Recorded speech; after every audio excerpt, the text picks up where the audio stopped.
بسم اللہ الرحمن الرحیم۔ شروع اللہ کے نام سے جو بڑا مہربان نہایت رحم کرنے والا ہے۔ السلام علیکم۔ 1، 2، 3 شبان جمعہ ہفتہ اتوار یہ بہت بابرکت اور فضیلت والے دن ہے۔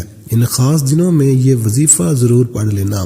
ان 3 دنوں میں ہر حاجت پوری ہو جائے گی، بے شک آزما لو۔ ماہ شعبان کے ان خاص قبولیت کے دنوں میں یہ وظیفہ پڑھ کر آپ اللہ کریم سے جو بھی مانگیں گے، اللہ آپ کی ہر حاجت کو پورا فرمائے گا۔ ماہ شعبان کا مہینہ تو ویسے ہی قبولیت کا مہینہ ہے۔ ان دنوں میں تو ویسے ہی آسمان سے فرشتے زمین پر آتے ہیں، رزق اور دولت، خوشیاں، کامیابیاں لے کر آتے ہیں۔ اور جب ماہ شعبان کا مہینہ شروع ہوتا ہے تو اس کا مطلب ہے کہ آج خزانے لوٹنے کا موقع ہے۔ پھر یہ موقع 1 سال بعد ملنا ہے۔ پتہ نہیں اگلے سال ہمارے نصیب میں ماہ شعبان کا مہینہ آئے یا نہ آئے، تو پھر کیوں نہ اپنی نسلوں کے لیے کچھ کر لیا جائے، کیونکہ ماہ شعبان کے یہ دن بڑے ہی انمول، بڑے ہی قبولیت کے دن ہیں۔ ان دنوں کو دولت والے دن کہا جاتا ہے۔ اگر کسی کو رزق کی تنگی ہے، کسی کو دولت کی کمی ہے، کسی کے گھر میں کھانے کو کچھ نہیں، کسی کا کاروبار ٹھپ ہو رہا ہے، کوئی دن رات محنت کرتا ہے، لاکھوں کماتا ہے، لیکن مہینہ ختم ہونے سے پہلے سارے پیسے ختم ہو جاتے ہیں، تو آج یہ وظیفہ پڑھتے ہی غیب سے رزق کے دروازے کھل جائیں گے، آپ کے گھر سے تنگ دستیاں ختم ہو جائیں گی، فکر و فاقہ ختم ہو جائے گا، غربت ختم ہو جائے گی۔ میں اس عمل کے فائدے بتا رہا ہوں کہ اس عمل سے کس کس کو فائدہ ہو سکتا ہے۔ اگر آپ میں سے کوئی مقروض ہے، قرض اترنے کا نام نہیں لے رہا، حالات ایسے آ چکے ہیں کہ لوگ اب آپ کو فون پر گالیاں دیتے ہیں، آپ کو دروازے پر آ کر ذلیل و رسوا کرتے ہیں، آپ اپنے محلے میں رشتہ داروں میں بیٹھنے کے لائق نہیں رہے، ایسے حالات ہو چکے ہیں، نہ تو کاروبار ہے نہ کمائی ہے، قرض کیسے اترے گا، بند گلی میں جا چکے ہو، وہی روشنی کی کرن نظر نہیں آ رہی، کوئی امید تک نظر نہیں آ رہی، تو 1، 2، 3 ماہ شعبان جمعہ ہفتہ اتوار ان دنوں میں یہ خاص وظیفہ ضرور پڑھنا ہے۔ میرا یقین کریں آپ کے کروڑوں کا قرض فوراً اتر جائے گا۔ ان قبولیت کی گھڑیوں کو آپ نے لاپرواہی میں نہیں گزارنا۔ اللہ والے فرماتے ہیں کہ اگر آپ اللہ سے ضد کر کے مانگیں گے تو اللہ دینے پر قادر ہے۔ آج کسی انسان کے پاس چلے جاؤ،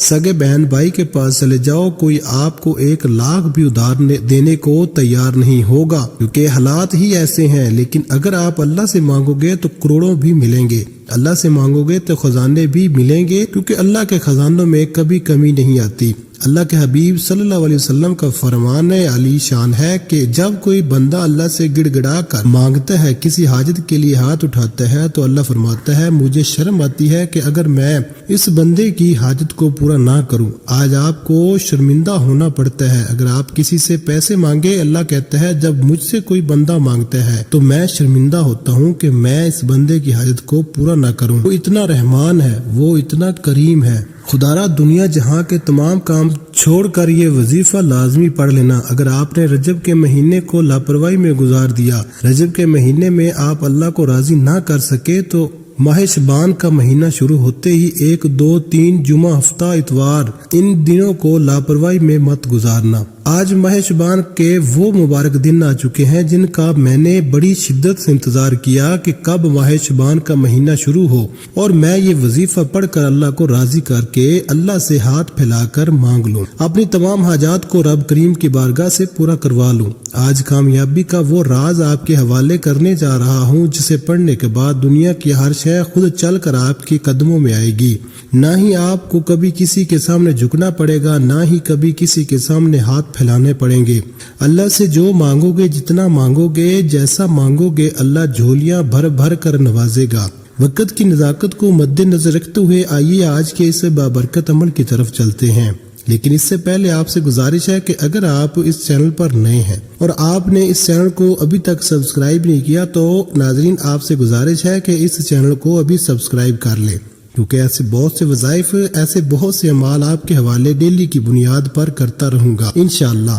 اب عمل کیا ہے؟ 1، 2، 3 جمعہ ہفتہ اتوار ان دنوں میں آپ دکان پر ہیں، دفتر میں ہیں، سفر، کاروبار، جہاں جس کو جہاں وقت ملتا ہے، چلتے پھرتے بھی آپ یہ وظیفہ پڑھ سکتے ہیں۔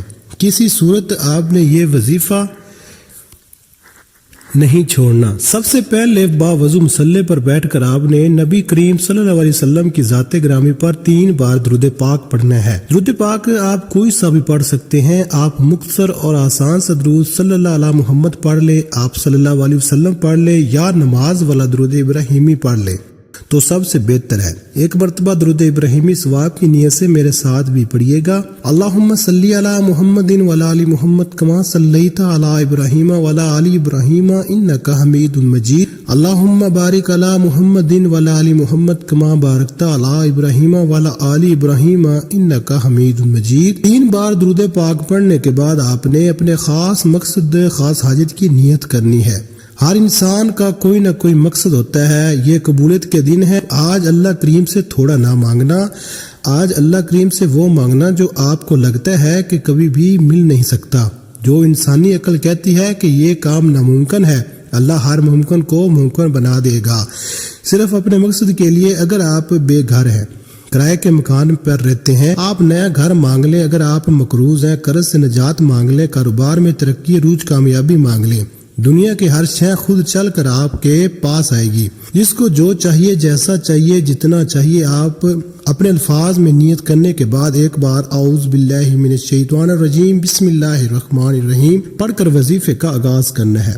تعوذ اور تسمیہ پڑھنے سے تمام شیطانی اثرات ختم ہو جاتے ہیں، اور جو کام اللہ کے نام سے شروع کیا جاتا ہے اس میں برکت ہوتی ہے، اس میں خیر ہوتی ہے، اس میں کامیابی یقینی ہوتی ہے۔ تعوذ اور تسمیہ پڑھنے کے بعد آپ نے کیا کرنا ہے؟ اپنی آنکھوں کو بند کر لیجئے۔ یوں محسوس کیجئے کہ آپ اللہ کے حبیب صلی اللہ علیہ وسلم کی روضہ رسول کی جالیوں کے قریب بیٹھ کر آپ یہ وظیفہ پڑھ رہے ہیں۔ اور سب سے پہلے نمبر پر جو وظیفہ آپ نے پڑھنا ہے وہ ایک ایسی دعا ہے جو عرش الہی کے ساتھ لٹکی ہوئی ہے۔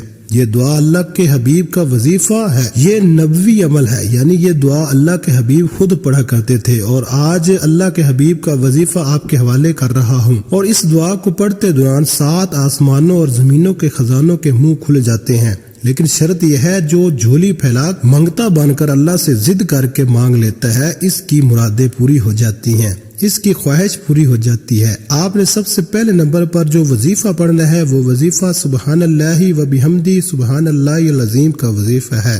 یہ وہ قرآن دعا ہے جسے عرش الہی کے ساتھ لٹکایا گیا، یعنی کہ اللہ کو یہ دعا اتنی پسند ہے کہ اللہ نے اس دعا کا جو مقام ہے وہ عرش الہی پر رکھا ہے۔ یہ دعا پڑھتے ہیں، ساتھ ہی یاد کے قریب ایک فرشتہ مقرر ہو جائے گا، پھر آپ اللہ کریم سے جو کچھ مانگ کر چلے جاؤ گے اللہ آپ کے مقدر میں لکھتا چلا جائے گا۔ فرشتے غیب سے رزق اور دولت لے کر آپ کے قدموں پہ میں آ جائیں گے۔ یہ قبولیت کی گھڑیاں اتنی خاص ہیں کہ اگر میرا بس چلتا میں آپ میں سے ہر ایک کو بازو سے پکڑ کر مصلی پر بٹھاتا اور کہتا کہ آج کا یہ وظیفہ کسی صورت مت چھوڑیے گا، پورے سال کے رزق اور دولت کا انتظام ہو جائے گا، یہ پورے سال کی خوشیاں خوشحالیاں سمیٹنے کا وقت ہے، ابھی بھی نہ مانگا تو کب مانگو گے؟ آپ نے اس دعا کو کیسے پڑھنا ہے اور کتنی بار پڑھنا ہے توجہ کیجیے گا۔ سبحان اللہ و بحمدی سبحان اللہ العظیم 1 بار ہو گیا، سبحان اللہ و بحمدی سبحان اللہ العظیم 2 بار ہو گیا، سبحان اللہ و بحمدی سبحان اللہ العظیم 3 بار ہو گیا۔ اس طرح سے آپ ہاتھ کی انگلیوں پر پڑھ لیں،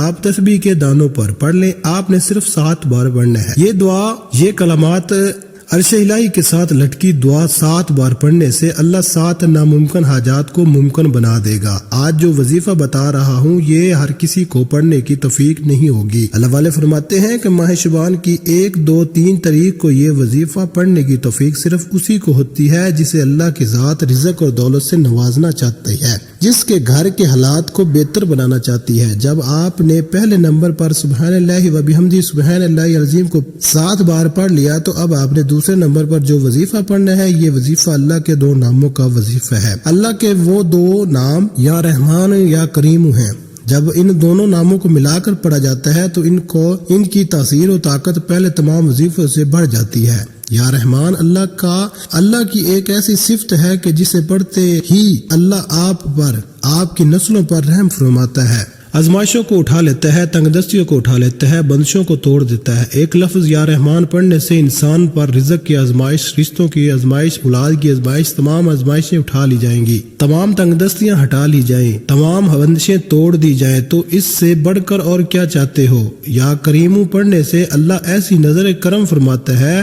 اللہ فرماتا ہے جس پر کرم کی نظر ہو جائے وہ کبھی کسی کا محتاج نہیں رہتا۔ اگر آپ بھی غربت کے کنویں سے نکل کر کامیابی والی ایک نئی زندگی کا آغاز کرنا چاہتے ہیں تو آج اللہ کی لاڈلی تسبیح کو لازمی پڑھیے گا۔ دوسرے نمبر پر آپ نے یا رحمان یا کریم کو پڑھنا ہے۔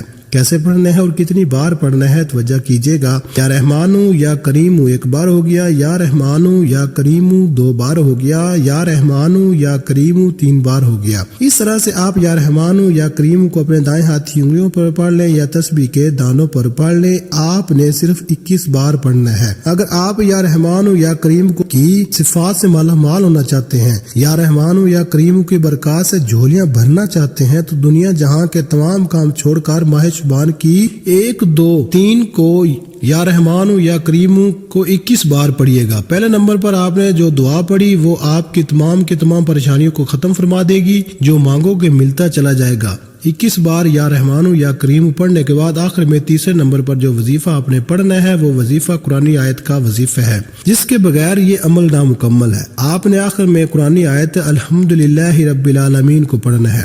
اللہ کا شکر کرنا ہے کہ اللہ نے آپ کو مجھے ماہ شعبان کی یہ بابرکت قبولیت والے ان خاص دنوں میں یہ خاص وظیفہ پڑھنے کی توفیق عطا فرمائی۔ آپ نے الحمدللہ رب العالمین کو کیسے پڑھنا ہے اور کتنی بار پڑھنا ہے توجہ کیجیے گا۔ الحمدللہ رب العالمین ایک بار ہو گیا، الحمدللہ رب العالمین دو بار ہو گیا، الحمدللہ رب العالمین 3 بار ہو گیا۔ اس طرح سے آپ الحمدللہ رب العالمین کو اپنے دائیں ہاتھ کی انگلیوں پر پڑھ لیں یا تسبیح کے دانوں پر پڑھ لیں۔ آپ نے صرف 11 بار پڑھنا ہے۔ 11 بار الحمدللہ رب العالمین پڑھ کر اللہ کا شکر ادا کرنا ہے۔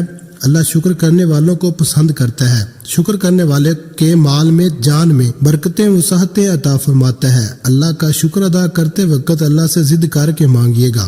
یقین کیجیے گا کہ اللہ الحمدللہ رب العالمین کی برکتوں سے اتنا مالا مال فرمائے گا کہ وہ لوگ جو آپ کو دیکھ کر راستہ بدل لیتے ہیں، جو آپ کی غربت کا تماشا بناتے ہیں، آپ کی کامیابی کو دیکھ کر پوچھنے پر مجبور ہو جائیں گے کہ اتنا رزق، اتنی دولت، اتنی کامیابی کہاں سے آ رہی ہے۔ وظیفہ مکمل ہوتے یا آخر میں آپ نے اللہ کے حبیب صلی اللہ علیہ وسلم کی ذات پر پھر 3 بار درود پاک لازمی پڑھنا ہے، جو آپ نے عمل کے شروع میں پڑھا تھا۔ اب آپ کا عمل مکمل ہو گیا۔ وظیفہ مکمل ہوتے ہی دونوں ہاتھ جوڑ کر اپنے گناہوں کی سچی توبہ کریے۔ جیسے ہی دل کو سکون مل جائے کہ اللہ نے توبہ قبول فرما لی، پھر ضد کر کے مانگیے، سجدے کی حالت میں مانگیے۔ یہ دن بڑے خاص دن ہیں، ان کو لاپرواہی میں مت گزاریے گا۔ یہ وظیفہ پڑھنے کے فوراً بعد اللہ پاک سے دعا مانگ لیں، اپنی تمام پریشانیوں کے لیے، حاجتوں کے لیے۔ آج جو چاہیے اللہ سے مانگ لے، اللہ پاک ضرور کرم فرمائیں گے۔ دعا سے بندے کو کبھی بھی غفلت نہیں برتنی چاہیے، بلکہ جتنا ممکن ہو سکے دعا میں مشغول رہنا چاہیے۔ دعا بھی ایک عبادت ہے، پھر عبادت سے کیسی غفلت؟ اگر ہم غفلت کرتے ہیں تو یہ پروردگار کی نافرمانی ہے۔ دعا سے جہاں آقا اور بندے کا رشتہ مضبوط ہوتا ہے اور تعلق استوار ہوتا ہے، وہیں اس سے بندہ اپنی عاجزی، انکساری اور اطاعت و بندگی کا اعتراف کرتا ہے۔ اللہ تعالیٰ اپنی بارگاہ سے کسی کو خالی ہاتھ نہیں لوٹاتے، مگر دعا مانگتے وقت انسان کا دل و دماغ اللہ کی طرف متوجہ ہونا چاہیے۔ ایسے یقین کرنا چاہیے کہ اللہ اس کی دعا قبول فرمائیں گے، پھر اس شخص کی دعا قبول ہوگی انشاءاللہ۔ اگر دعا مانگنے والا ایسا نہیں کرتا بلکہ وہ غفلت برتتا ہے تو جو ہی وہ شش پنج کے حالت میں دعا کرتا ہے تو اسے اپنی دعا کی قبولیت کی امید نہیں رکھنی چاہیے۔ تمام حضرات نماز کا اہتمام لازمی کریں، کیونکہ نماز پڑھنا ہر مسلمان مرد اور عورت پر فرض ہے۔ نماز ہمیں بے حیائی اور برائی سے روکتی ہے، نماز شیطان کا منہ کالا کرتی ہے۔ اللہ تعالی ہم سب کا 5 وقت نماز باجماعت ادا کرنے کی توفیق عطا فرمائے، آمین۔ دعا ہے کہ اللہ تعالیٰ میرا سنانا اور آپ کا سننا اپنی پاک بارگاہ الہی میں قبول و منظور فرمائے، جو مانگا مقدر فرمائے، جو نہیں مانگ سکے بن مانگے عطا فرمائے، آمین ثم آمین۔ ناظرین، اب کمنٹ باکس میں اللہ تعالیٰ کے 99 ناموں میں سے کوئی ایک نام ضرور ٹائپ کریں۔ اللہ تعالیٰ ہم سب کا حامی ناصر ہو، آمین۔ اپنا بہت سارا خیال رکھیے گا۔ ملتے ہیں کسی اگلی ویڈیو میں ایک نئے وظیفے کے ساتھ، تب تک کے لیے اللہ حافظ۔ السلام علیکم ورحمۃ اللہ وبرکاتہ۔